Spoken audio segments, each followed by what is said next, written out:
La 4e étape de la Coupe de France des marathons roller 2012 avait lieu le 17 juin dernier à Schiltigheim, non loin de Strasbourg. La 2e édition de Léo Race débute sous un ciel chargé avec les courses enfants. Les plus jeunes se disputent la victoire comme les grands.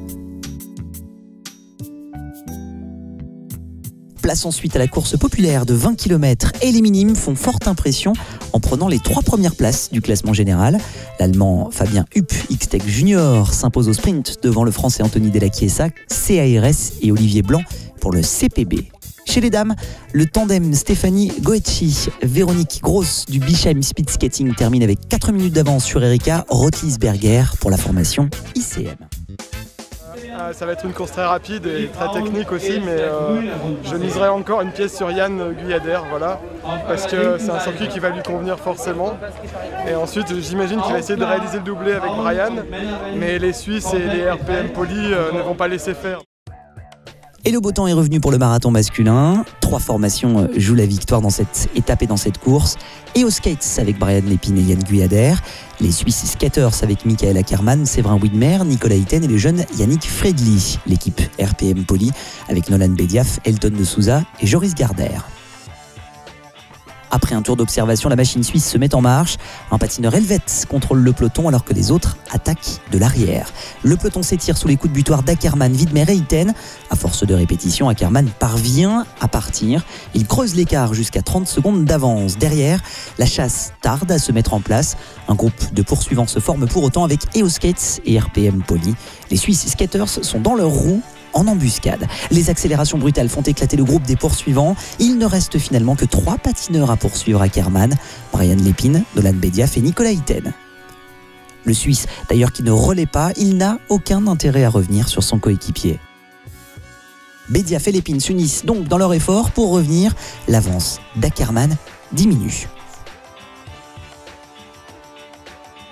C'est le moment que choisit Nicolas Itten pour contrer et rejoindre son partenaire. Il distance Lépine et Bediaf qui parviennent à revenir au contact. Ils sont désormais 4 patineurs en tête. Itten attaque à nouveau. Bediaf et Lépine doivent fournir un effort considérable pour recoller, mais c'est sans succès. Le Suisse part seul pour 4 tours à plus de 40 km/h de moyenne. Nicolas Itten passe donc la ligne seul avec 40 secondes d'avance. Le sprint des poursuivants voit la victoire de Nolan Bediaf devant Brian Lépine et le Suisse Michael Ackermann.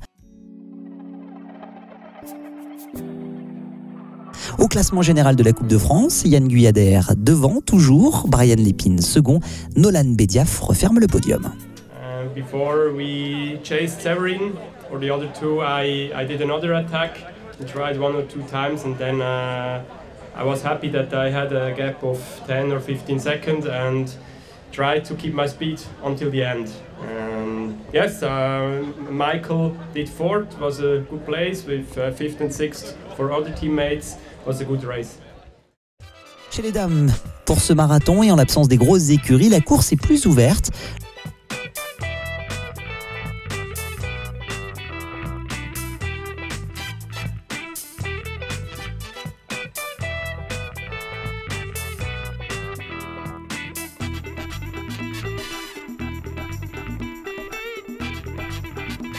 Le peloton reste compact jusqu'à mi-course. Jessica Gotsabos pour EOSkates tente de partir, mais sans succès.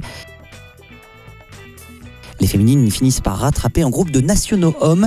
Dans la confusion, les 2 pelotons se mélangent et elles sont finalement 5 à en sortir. Jessica Gotsabos pour EOSkates, Anne-Sophie Petitpré pour Génération Roller, Laetitia Lebillon pour RPM Poly, Justine Albou 2 APN Avon et Livia Beg pour le Inline Club Mittelland.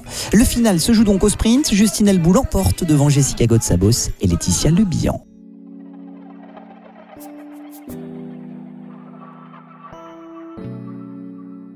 Au classement général de la Coupe de France, Justine Albou conforte son avance sur Laetitia Lebillon et Yana Gegner.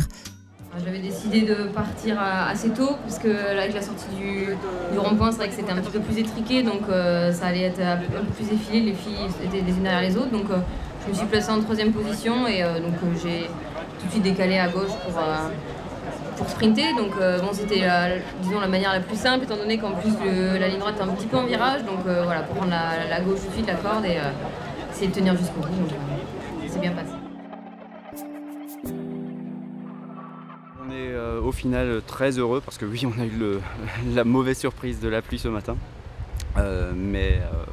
Pendant la course populaire du semi-marathon, le soleil est revenu, il est resté avec nous jusqu'à ce soir et c'est vrai que le plateau était très, très bien, très fort, très international avec effectivement la présence des Suisses, de l'équipée au skate, pas au complet.